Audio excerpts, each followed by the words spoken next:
Tumayo ang lahat.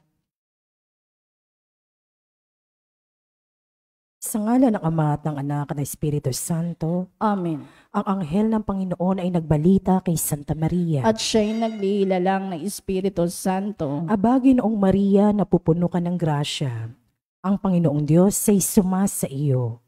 Bukod kang pinagpala sa babaing lahat, at pinagpala naman ang iyong anak na si Jesus. Santa Maria, Ina ng Diyos, ipanalangin mo kaming makasalanan, ngayon at kung kami mamamatay. Amen. Narito ang alipin ng Panginoon. Maganap nawa sa akin ang ayon sa wika mo. Aba, Ginoong Maria, napupuno ka ng grasya. Ang Panginoong Diyos ay sumasa iyo. Bukod kang pinagpala sa babaing lahat, at pinagpala naman ang iyong anak na si Jesus. Santa Maria, Ina ng Diyos, ipanalangin mo kaming makasalanan, ngayon at kung kami mamamatay. Amen. At ang salita ay nagkatawang tao. At nakipamuhay sa atin. Aba, Ginoong Maria, napupuno ka ng grasya. Ang Panginoong Diyos ay sumasa iyo. Bukod kang pinagpala sa babaing lahat, at pinagpala naman ang iyong anak na si Jesus. Santa Maria, Ina ng Diyos, ipanalangin mo kaming makasalanan, ngayon at kung kami mamamatay. Amen. Ipanalangin mo kami, O Santa na Ina ng Diyos. Nang kami maging dapat makinabang sa mga pangako ni Kristo. Manalangin tayo. Panginoon naming Diyos, kasihan mo nawa ang aming mga kaluluwa sa iyong mahal na grasya at yayamang dahilan sa pamamalita ng anghel ay nakilala namin ang pagkakatawan tao na Jesucristong anak mo. Pakundangan sa mahal na pasakit at pagkamatay niya sa krus. Papakinabangan mo kami ng kanyang pagkabuhay na mag-uli sa kadakilaan sa langit sa pamamagitan ni Jesucristong aming Panginoon. Amen. Luwalhati sa Ama at sa Anak at sa Espiritu Santo. Kapara nung unang-una, ngayon at magpakailanman, magpasawalang hanggan. Amen. Sa ngalan ng Ama at ng Anak at Espiritu Santo. Amen.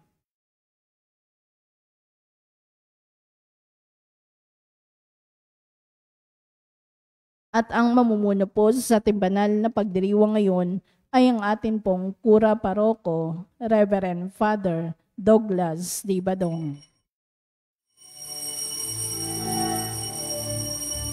Purihin ng Panginoon, umawit ng kagalakan,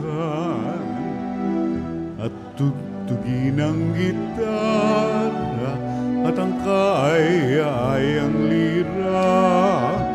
Ipan ninyo ang trumpeta, kaya Panginooy dinggin, ang landas niya'y tahakin, habang buhay ay purihin, kagandang loob niya sa atin. Purihin ang Panginoon, umawit ng kagalakan, at tugtugin ang gitara, at ang kaaya-ayang lira. Ipan ninyo ang trumpeta, ipan ng trumpeta.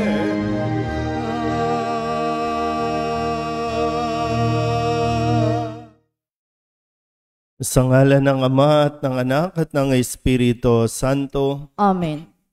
Ang pagpapala ng ating Panginoong Hesukristo, ang pag-ibig ng Diyos Ama, at ang makikipagkaisa ng Espiritu Santo, naway sumainyong lahat. At sumaiyo rin.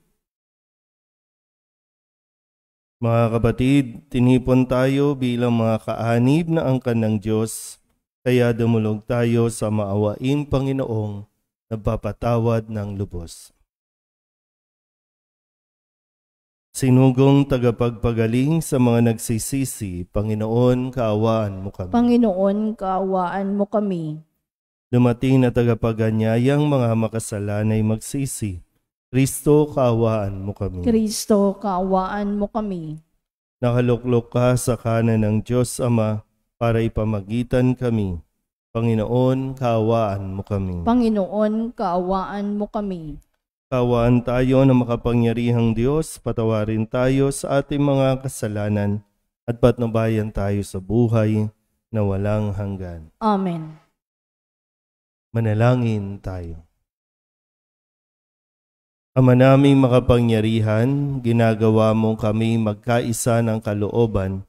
Ipagkaloob mong ang iyong mga utos ay aming mahalin, at ang iyong mga pangako ay hangarin naming tanggapin upang sa anumang pagbabago sa paligid namin, manatiling matatag ang aming loobin sa tunay na kasiyahang matatagpuan sa iyong piling.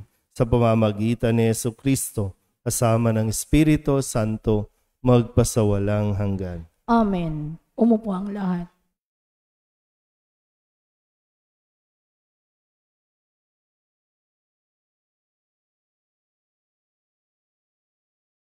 Pagbasa mula sa unang sulat ni Apostol San Pablo sa mga taga-Tesalonika.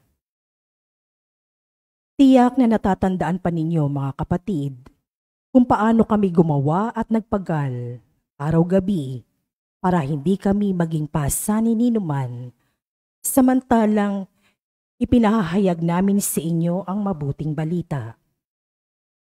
Saksi namin kayo at gayon din ang Diyos na kami ay tapat, mabuti at ganap sa pakikitungo sa inyo na mga sumasampalataya. Tulad ng alam ninyo, kami naging parang ama ng bawat isa sa inyo. Pinalakas namin ang inyong loob. Inaliw kayo at hinimok na mamuhay ng tapat sa paningin ng Diyos na humirang sa inyo upang makahati sa kanyang kaharian at kaluwalhatian. Ito pa ang lagi naming ipinagpapasalamat sa Diyos. Nang ipangaral namin sa inyo ang kanyang salita, tinanggap ninyo ito bilang tunay na salita ng Diyos at hindi ng tao. Ano pat, ang bisa nito'y nakikita sa buhay ninyong mga sumasampalataya. Ang salita ng Diyos. Salamat sa Diyos. Salmong tugunan ang atin pong itutugon. Ako'y iyong siniyasat, kilala mo akong ganap. Tayo pong lahat. Ako'y iyong siniyasat, kilala mo akong ganap. Sana ko magpupunta upang ako'y makatakas. Sa banal mong espiritu'y hindi ako makaiwas. Kung langit ang puntahan ko, pihong ika'y naroroon. Sa Sheol ay naroroon ka, kung doon ako manganganlong. Tugon. Ako'y iyong siniyasat, kilala mo akong ganap. Kung ako ay makalipad, umiwas na pasilangan, o kaya ang tirahan ko'y anduluhan ng kanluran. O pihing ikaw ay naroroon upang ako'y pangunahan, matatagpo kita roon upang ako ay tulungan. Tugon. Ako'y iyong siniyasat, kilala mo akong ganap. Kung ang aking pagtaguan ay ang dilim na pasukit, padiliming parang gabi ang liwanag sa paligid. Maging itong kadiliman sa iyo ay hindi dilim, at sa iyo ay yung gabi parang araw na maningning. Tugon. Ako'y iyong siniyasat, kilala mo akong ganap. Tumayo ang lahat.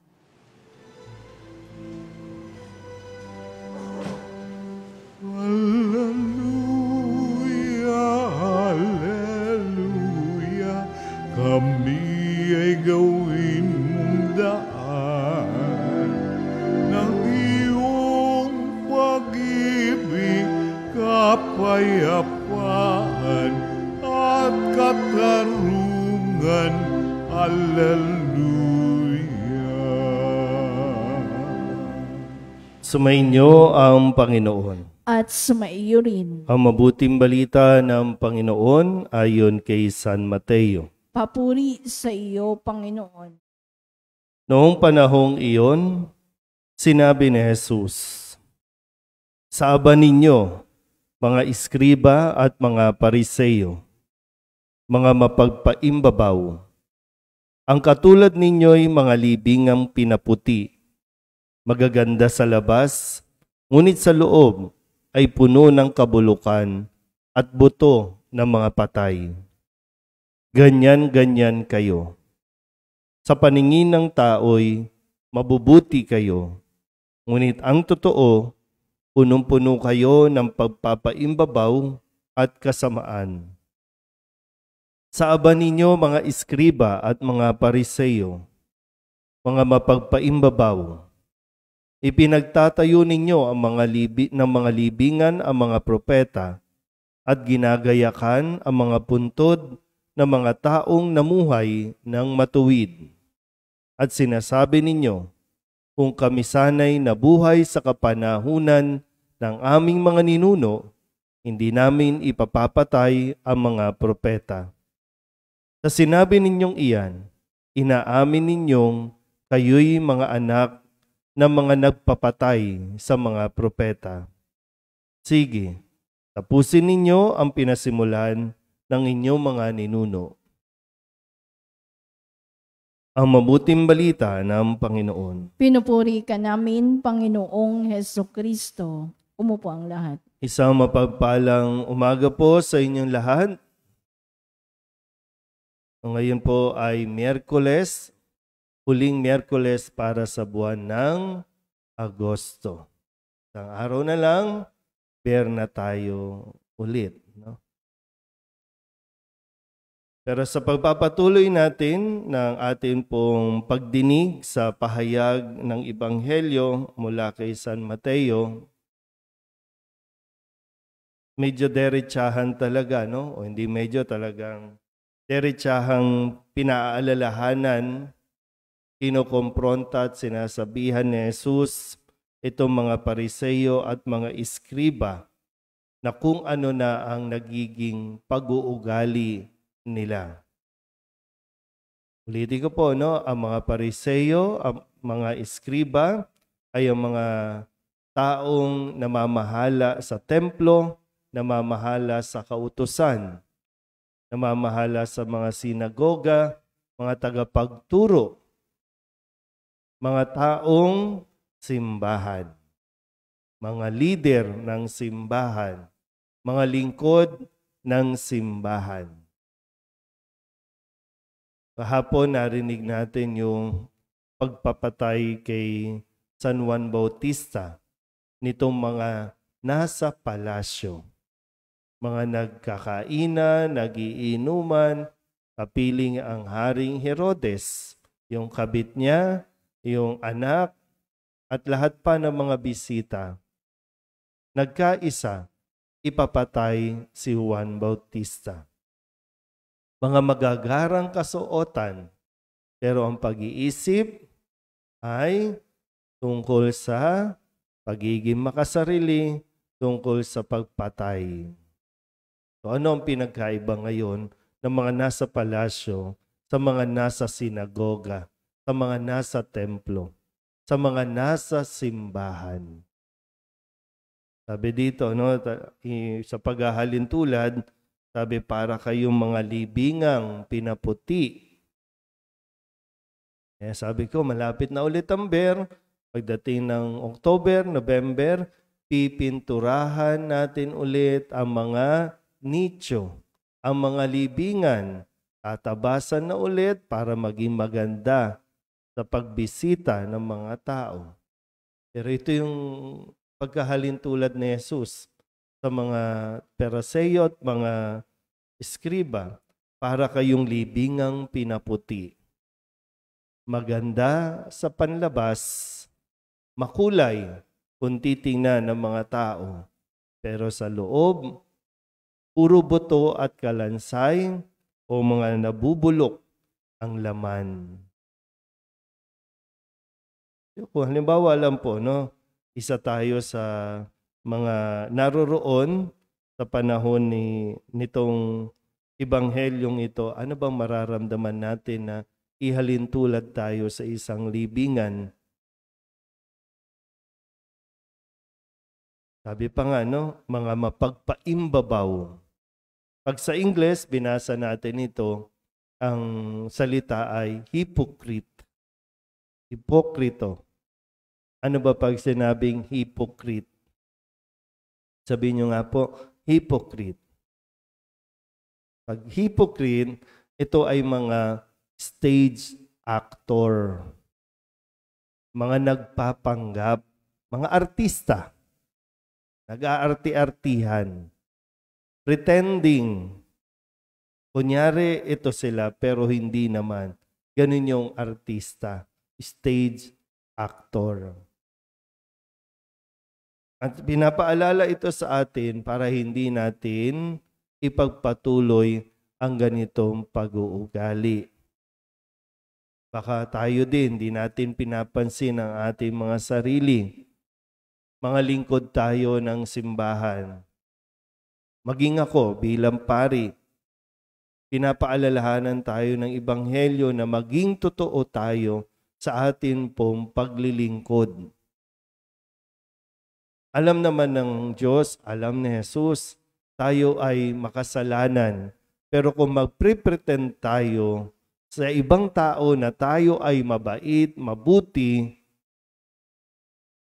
yun ang hindi niya kukonsintihin. Tanggap niya tayo sa ating kahinaan at handa niya tayong patawarin kung tayo ay magsisisi at magbabalik loob. Pero kung paiiralin natin, habang tayo ay naglilingkod sa simbahan, ang pagkukunwari, ang bait-baitan, ay wala tayong mapapala. Sa impyerno pa rin ang bagsak natin. At tayo, no? Makalang. Tayo, nagsisiraan. Tayo, naguhusgahan. Tayo, ang nagiging dahilan ng hindi pagbabalik ng ibang tao sa simbahan. Kasi yung feeling natin na, ay banal na tayo, mabait na tayo. Kaya kapag may nagkakasala sa iba, mahirap para sa atin ang tanggapin sila.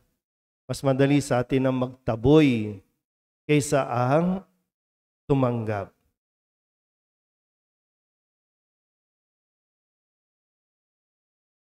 Sige nga, tingnan nyo nga yung mga katabi ninyo. Tingnan nyo na.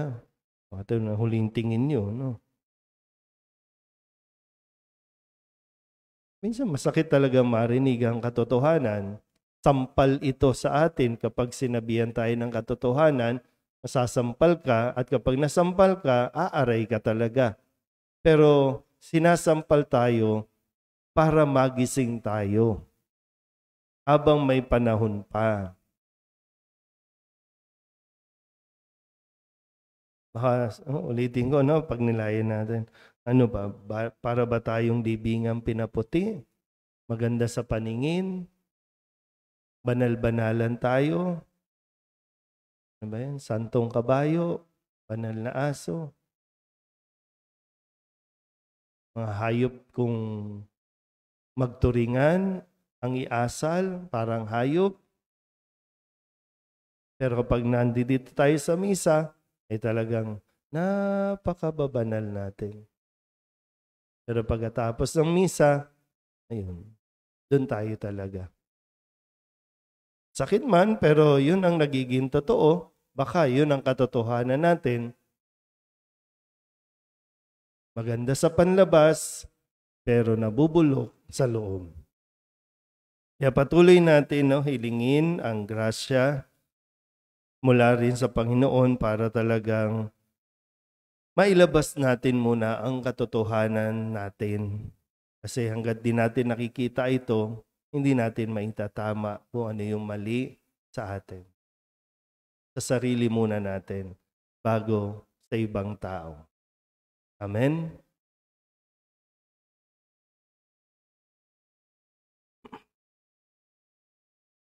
Hilingin natin sa Panginoon na tulungan tayong maging tapat sa ating mga kilos. Ang ating pong itutugon, Panginoon, dinggin mo ang aming panalangin. Panginoon, dinggin mo ang aming panalangin.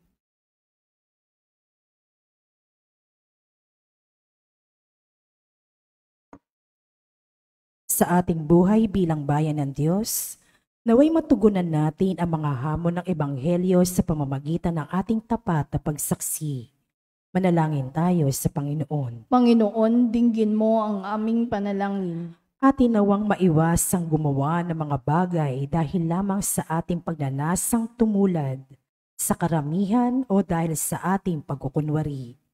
Manalangin tayo sa Panginoon. Panginoon, dinggin mo ang aming panalangin. Ang mga nawalan ng pag-asa dahil sa ating masamang pakikitungo at pag-uugali, naway manumbalik sa pagsamba sa Diyos sa pamamagitan ng ating pagbabagong buhay.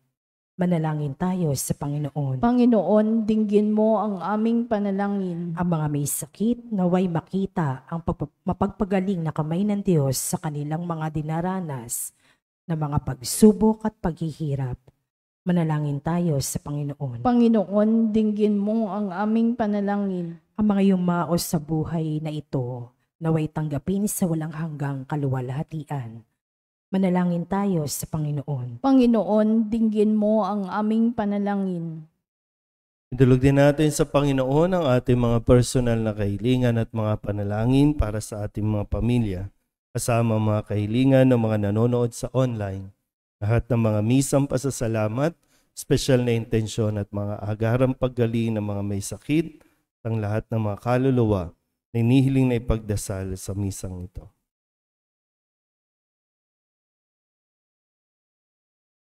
Ang lahat ng ito inihiling namin sa ngalan ni Kristong aming Panginoon. Amen. Umupo ang lahat.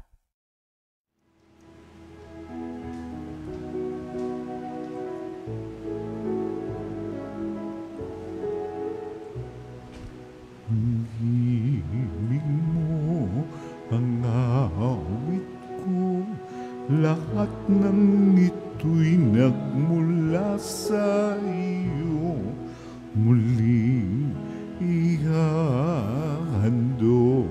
sa iyo, buong puso kong inaalay sa iyo. O Diyos, o Panginoon, lahat ay biyayang aming inampun, aming buhay at kakayahan, ito'y para lamang sa iyong kaluwalhatian.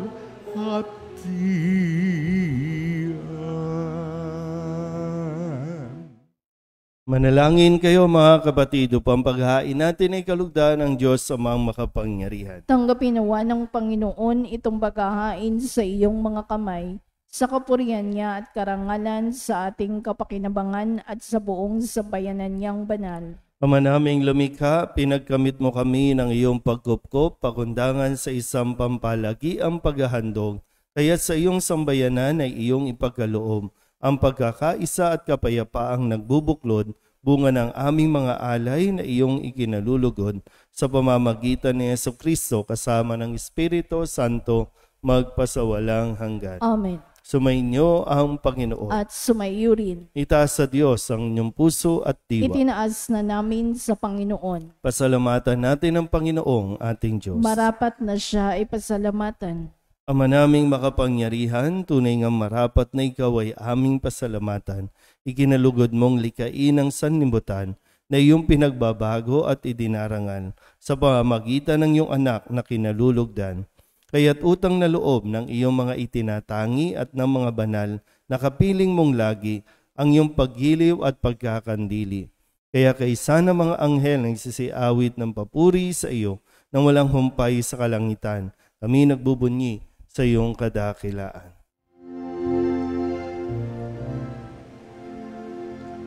Santo, Santo, Santo, Panginoong Diyos ang makapangyarihan, napupuno ang langit at lupa ng kaluwalhatian mo.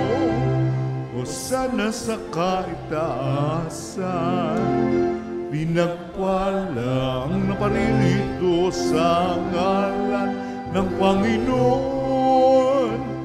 Hosana sa kaitaasan. Ama naming banal, ikaw ang bukal ng tanang kabanalan. Kaya't sa pamamagitan ng iyong Espiritu, gawin mong banal ang kaloob na ito upang para sa aming maging katawan at dugo ng aming Panginoong Hesukristo. Bago niya pinagtiis ang kusang loob na maging handog, hinawakan niya ang tinapay, pinasalamatan kaniya. Pinaghati-hati niya iyon, iniabot sa kanyang mga alagad at sinabi, "Tanggapin ninyong lahat ito at kanin, ito ang aking katawan na ihahandog para sa inyo."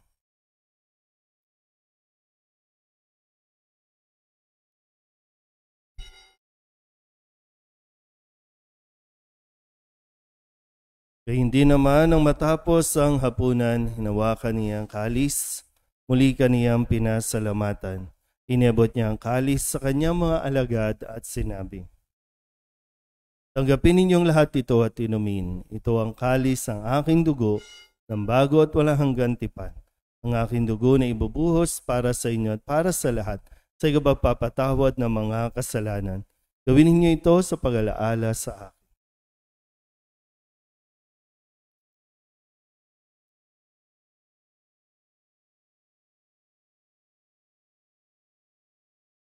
Ipagbunyi natin ang misteryo ng pananampalataya. Si Kristo'y namatay, si Kristo'y nabuhay, si Kristo'y babalik sa wakas ng panahon. Ama, ginagawa namin ngayon ang pag-alaala sa pagkamatay at muling pagkabuhay ng iyong anak. Kaya tinialay namin sa iyo ang tinapay na nagbibigay buhay at ang kalis na nagkakaloob ng kaligtasan. Kami napapasalamat dahil kami iyong minarapat na tumayo sa harap mo para maglingkod sa iyo. Isinasamo namin kami magsasalo-salo sa katawan at dugo ni Kristo ay mabuklod sa pagkakaisa sa pamamagitan ng Espiritu Santo. Ama, lingapin mo ang iyong simbahang laganap sa buong daigdig. Puspusin mo kami sa pag-ibig kay San Francisco na aming Papa at ni Jose na aming Obispo at ng Tanang Kaparian. Alalahanin mo si Soledad na tinawag mo mula sa daigdig na ito. Nung siya'y binyagan, siya'y nakaisa ni Kristo sa pagkamatay. Ngayong siya'y pumanaw, naway makaisa siya ni Kristo sa pagkabuhay. Alalahanin mo rin ang mga kapatid naming nahimlay na may pag-asang sila'y muling mabubuhay, gayon din ang lahat ng mga pumanaw. Kaawaan mo sila at patuloyin sa iyong kaliwanagan. Kaawaan mo at pagindapating kaming lahat na makasalo sa iyong buhay na walang wakas. Kaysa ng mahal na Birheng Maria na ina ng Diyos, ng kabiyak ng puso niyang San Jose, kaysa ng mga apostol at ng lahat ng mga banal na namuhay dito sa daigdig na kalugod-lugod sa iyo, may pagdiwang nawa namin ang papupuri sa ikararangal mo sa pamamagitan ng iyong anak, aming Panginoong Hesu Kristo. Sa pamamagitan ni Kristo kasama niya at sa Kanya, ang lahat ng parangal at papuri ay sa iyo, Diyos Amang makapangyarihan, kasama ng Espiritu Santo, magpasawalang hanggan. Amen. Amen.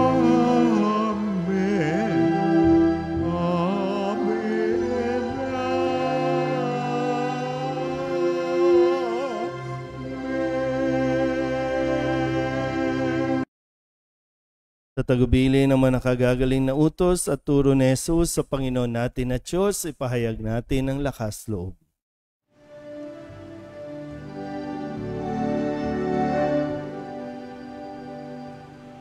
Ama namin, sumasalangit ka, sambahin ang ngalan mo, mapasa amin ang kaharian mo, sundin ang loob mo dito sa lupa para ng sa langit. Bigyan mo kami ngayon ng aming kakanin sa araw-araw, at patawarin mo kami sa aming mga sala para ng pagpapalagay ipapatawad namin sa nagkakasala sa amin. At huwag mo kami ipahintulot sa tukso at iadya mo kami sa lahat ng masama. Hinihiling namin kami iadya sa lahat ng masama, pagkalooban ng kapayapaan araw-araw, iligtas sa kasalanan at ilayo sa lahat ng kapahamakan. Samantalang aming pinananabikan ang dakilang araw ng pagpapahayag ng tagapagligtas naming sa Jesucristo. Sapagkat iyo ang kaharian at ang kapangyarihan at ang kapurihan magpakailanman. Amen. Panginoong Jesucristo, sinabi mo sa iyong mga apostol, kapayapaan ang iniiwan ko sa inyo, ang aking kapayapaan ang binibigay ko sa inyo. Tunghayin mo ang aming pananampalataya at huwag ang aming mga pagkakasala. Pagkalooban mo kami ng kapayapaan at pagkakaisa ayon sa iyong kalooban, kasama ng Espiritu Santo, magpasawalang hanggan. Amen. Ang kapayapaan ng Panginoon ay laging sumainyo. At sumayo rin. Magbigayan po tayo ng kapayapaan sa isa't isa.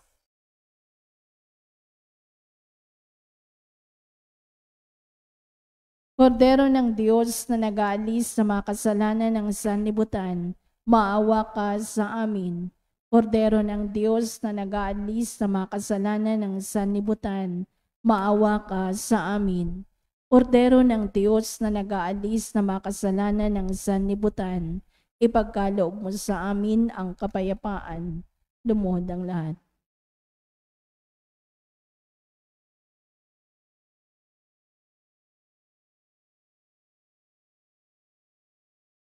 Ito ang kordero ng Diyos. Ito ang nag-aalis ng kasalanan ng sanlibutan.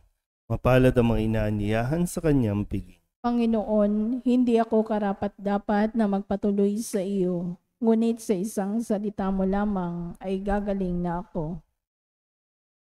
Katawan ni Kristo. Amen.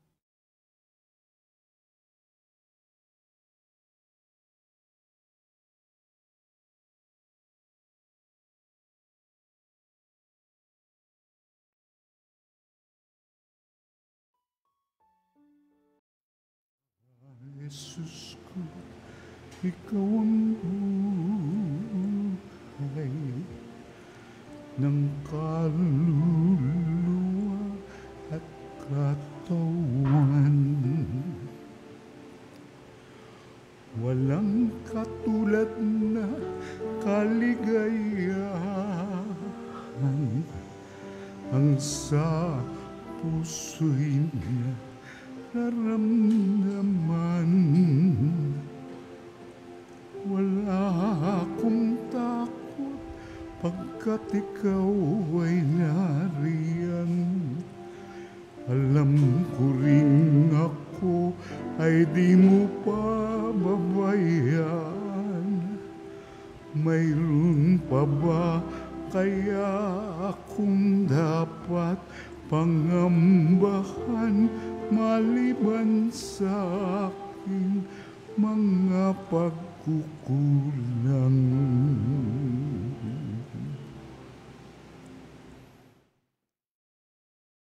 Manalangin tayo.